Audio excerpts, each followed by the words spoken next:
It's hot out there, but let's blow them off the line of scrimmage. For thine is the kingdom, and the power, and the glory.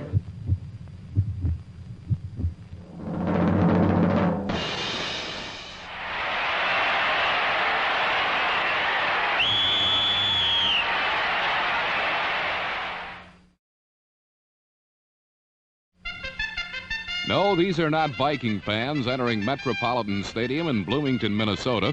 They are Cowboy fans bundled up in winter gear as Viking weather came south to Texas Stadium. What Dallas fans are accustomed to, however, are championship games, and their Cowboys were heavy favorites to defeat the Vikings for the NFC title. While no one figured the purple to be here in the first place, there were some favorable omens for the Vikings. For one, there was the fact that they had never lost an NFC championship game. Secondly, they had never lost to the Cowboys at Texas Stadium. Minnesota was more importantly fired up by the knowledge that no one except themselves wanted them to win. No one wished for a fifth Viking embarrassment in the Super Bowl.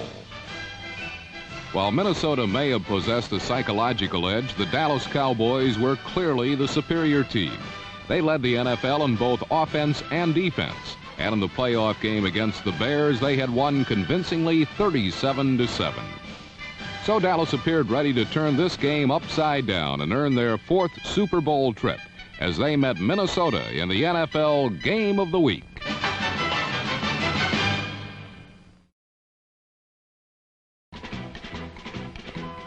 Disaster struck the Vikings on the game's third play when Robert Miller fumbled and Dallas recovered.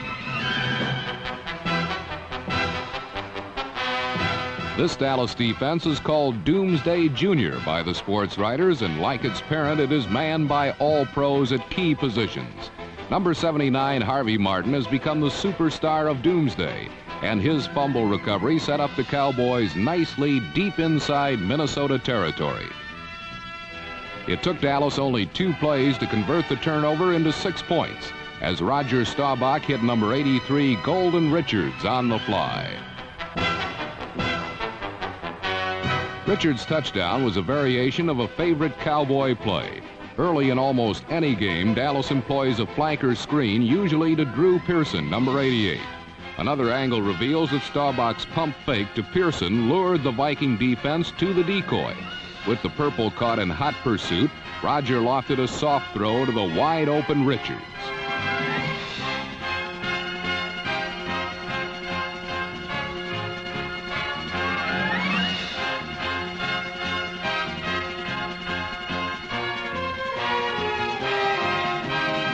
The stunning precision that Dallas demonstrated with this well-conceived play was not carried over to the conversion, as they botched the extra point and led 6-0.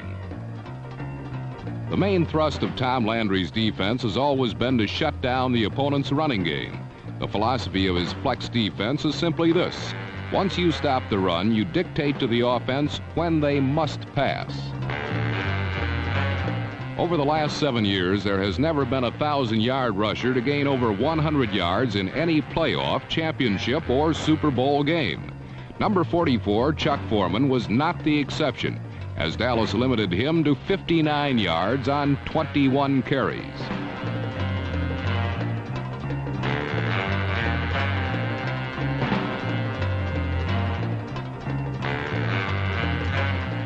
The second phase of their defensive strategy was to take wide receivers Sammy White and number 28 Ahmad Rashad out of the Vikings' game plan. They did so by first bumping them off stride and then abetting that technique with well-designed blitzes that kept quarterback Bob Lee off balance.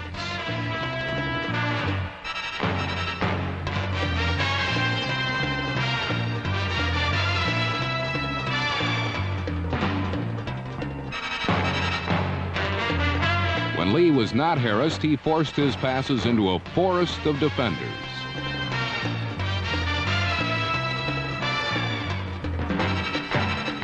Much of their success on defense can be traced in part to the imposing presence of defensive end Ed Too Tall Jones, who after 4 years of fits and bursts of startling potential has finally begun to measure up to the standards that made him the first choice in the 1974 NFL Draft. While the best years of the Cowboy defense are ahead of them, The same cannot be said of the Purple Gang. While they used to bend and break, they never snapped. Now they sometimes do.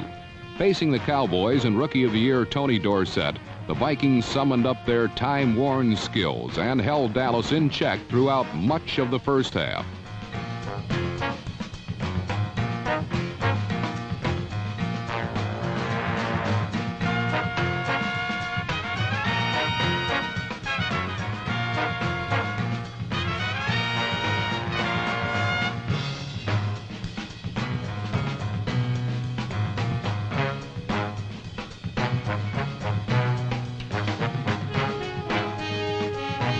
The Vikings most feared the scrambles of Roger Staubach, so the front four played their rush soft and forced him to run into the hard part of their defense. With Staubach's impromptu runs nipped in the bud and Dorsett limited to 9 yards in the first quarter, the Vikings began to frustrate a Dallas team which held a scant 6-0 lead. As the second quarter began, a dreadful scene occurred when a spark caught on a spectator's snowman costume and turned it into flame. Fortunately for Dan Yoder, other spectators smothered the fire with blankets, and he was taken to a Dallas hospital and listed in fair condition.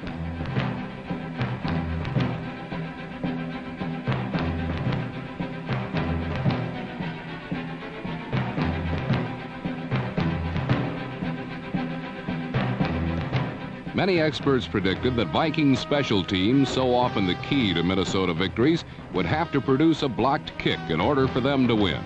Early in the second period, Dallas turned this tactic to their own advantage when punter Danny White caught Minnesota in a wide rush and ran 14 yards for a first down. Another look at White's run reveals that he took one quick look and, seeing nothing but an open field and an uncontested opportunity for an easy first down, bolted to the sidelines.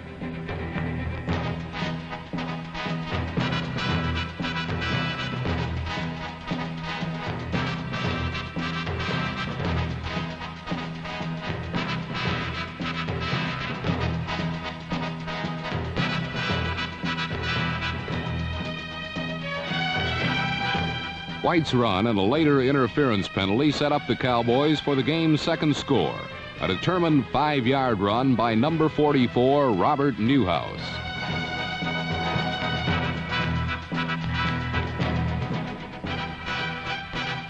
Newhouse's touchdown gave Dallas a 13-0 pad, but Minnesota quickly fought back when Lee threw long to Sammy White, and number 31, Benny Barnes, was called for interference.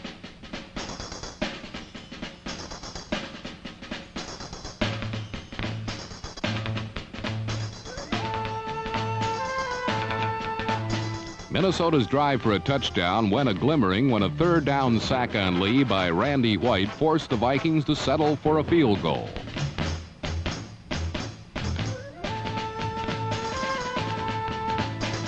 Trailing 13-3, Minnesota began to pour into Roger Staubach's pass pocket and turned the usually clockwork perfect offense into a helter-skelter scattershot affair.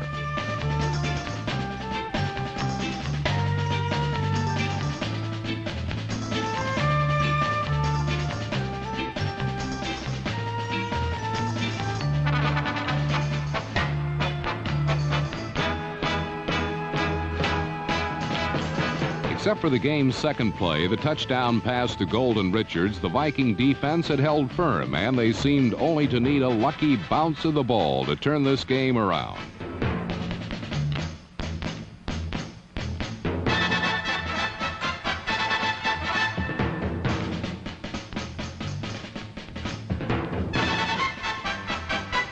However, this was not to be a fortunate day for the Vikings, as once again, when they were within sight of a touchdown, Lee fumbled.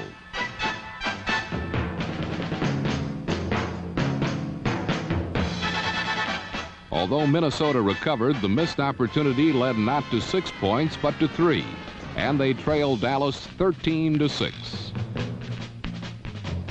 With less than 2 minutes to play in the half, Roger Staubach was finally able to whip the Cowboys downfield.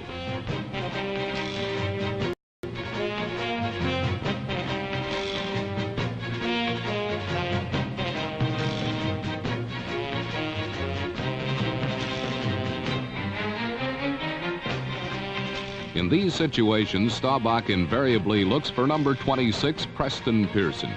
Pearson is like the sixth man in pro basketball, someone able to come off the bench cold and heat up the offense in the clutch. Looking at the play again in super slow motion illustrates that Staubach used an old-fashioned jump pass to set up a seldom used middle screen. The rest was vintage Pearson as he followed and kicked past his blockers for a 32-yard gain.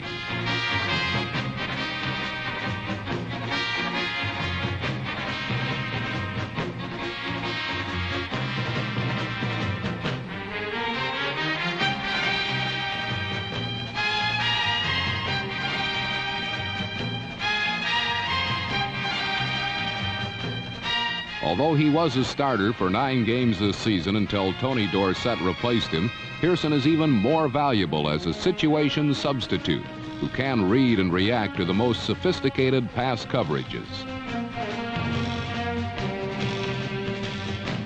The closest Dallas came to a touchdown on this drive came when a Staubach rainbow to Golden Richards caught the little receiver a stride out of bounds.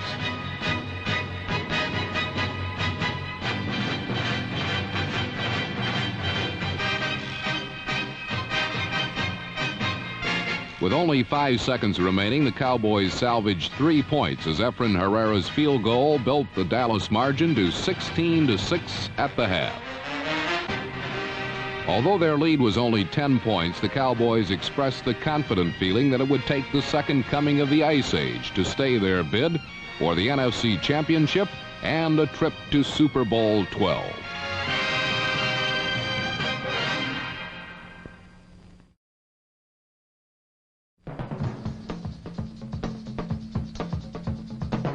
With Dallas Doomsday Jr. completely dominating the first half and the Cowboys in the lead 16-6, Minnesota and their quarterback Bob Lee began the third quarter by taking to the air. Lee throwing a semi-spiral 28 yards upfield to number 85, Sammy White. But that would be it in this series for the Vikings as the Dallas defense regrouped and once again played the tough, tenacious brand of defense they had displayed in the first half. Chuck Foreman continued to be shut off on the ground, so Lee tried short, safe passes to both flanks, but the Cowboy cornerbacks covered quickly.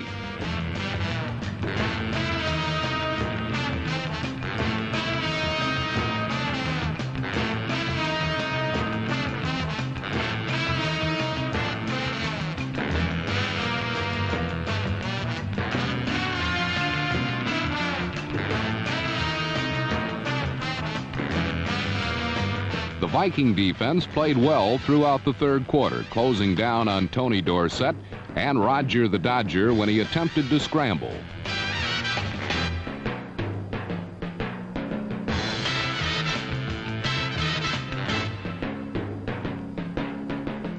Throughout the second half, both punters played a key role with the Cowboys' young Danny White outdueling his Vikings counterpart Neil Claybo by a large margin. He drove the Vikings deeper and deeper toward their own goal with his booming kicks and continually left the Vikes with poor field position. Claybo, a 3-year veteran from Tennessee, suffered in comparison, punting for 30, 31, and 34 yards twice in the second half and failing to hit the coffin corner on a number of occasions. Late in the third period, after a poor Claybo punt gave Dallas good field position, the Cowboys hit on their first big play of the half when Drew Pearson took a pass over the middle for 28 yards to the Minnesota 12-yard line.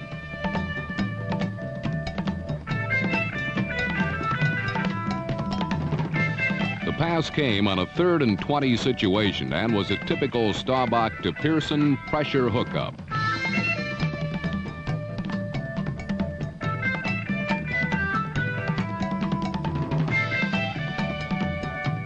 But this excellent opportunity was squandered on the very next play when Tony Dorsett coughed up the football and the Vikings recovered on the 12. It was the first of 2 turnovers that would hamper Dallas in the second half.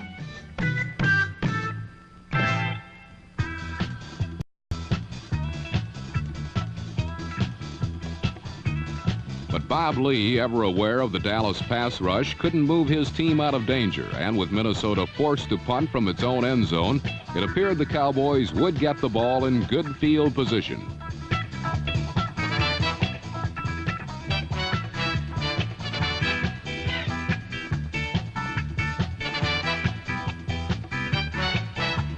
But on the punt, rookie Dave Stahls, number 65, was flagged for roughing Claybo, and Minnesota had a new life.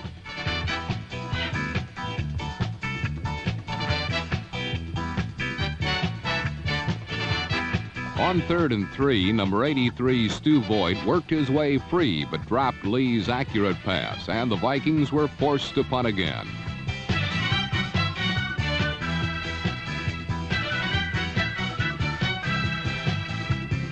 From close to his own end zone, Claybo again got off a short punt, only 31 yards.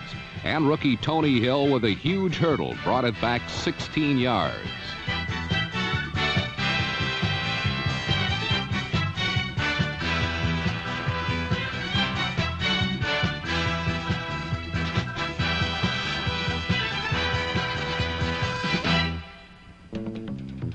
Staubach quickly improved Dallas' position by firing a strike to Drew Pearson over the middle for 19 yards, despite close coverage.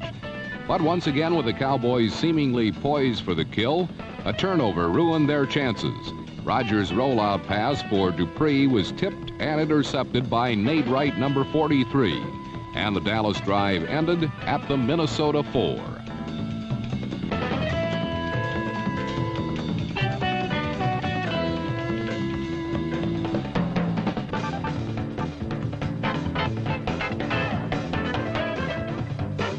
Continuing their offensive ineptitude, thanks largely to Dallas' flex defense, the Vikings punted for the 7th time in the game. Claybo finally getting off a boomer of 54 yards. But unfortunately for Minnesota, number 80, Tony Hill, was the recipient.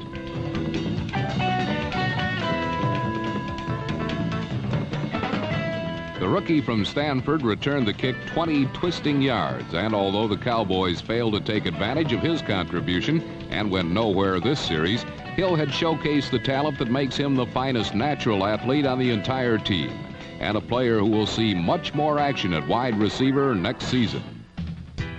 Late in the final quarter, another punt proved to be one of the key plays in this championship game.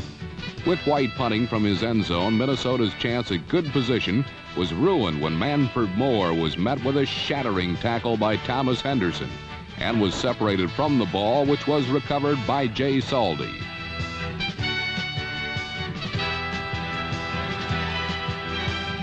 Now with another excellent shot, this time from the Viking 35, Dallas finally capitalized on the opportunity. Robert Newhouse was the big man on this drive, running 3 times for a total of 23 yards.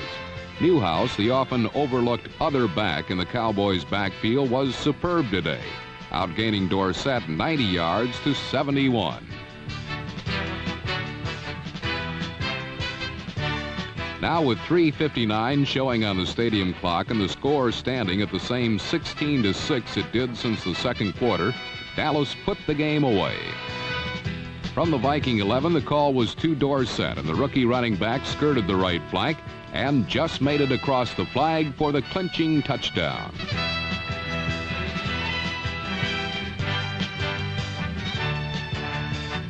On the play, Dallas had been in their shotgun formation, Staubach handing to Dorsett, who got up ahead of steam and wouldn't be denied. Somehow it was appropriate that Dorsett, the NFC Rookie of the Year, should score the deciding 6 points in this championship game. For touchdown Tony has made a big difference in this 1977 edition of the Dallas Cowboys. The highly publicized Heisman Trophy winner from the University of Pittsburgh came to this club amid a swirl of hoopla and high hopes. But any fears that he would clash with the Cowboys' team concept were quickly laid to rest, for Dorsett has fit in beautifully. Now trailing by 17, Minnesota got the ball for the final time today. Certain defeats staring Bud Grant and the Vikings in the face. Obviously, there would be no 5th Super Bowl for Minnesota. Fittingly, the Vikings' final try was snuffed out by the doomsday defense, And with over 2 minutes left to play, the Cowboy attack easily ran out the clock as the heroes from defense celebrated on the sidelines.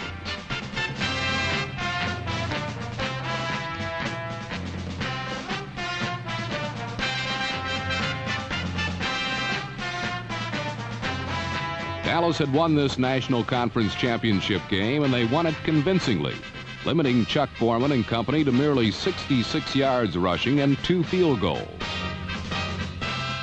Tom Landry's young, proud, and intricate flex destroyed the Minnesota machine, and as they predicted, stopped their chief threat, Chuck Foreman.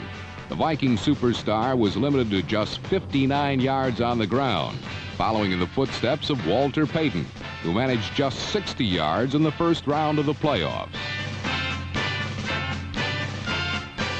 So after 16 weeks, the Dallas Cowboys have emerged as the best team in the National Conference, and for the 4th time will appear in a Super Bowl. Bayou bound, they'll return to New Orleans, the site of their only Super Bowl win 6 years ago. On January 15th in the Superdome, the Denver Broncos will be the target, as Dallas draws a bead on their 2nd Super Bowl trophy.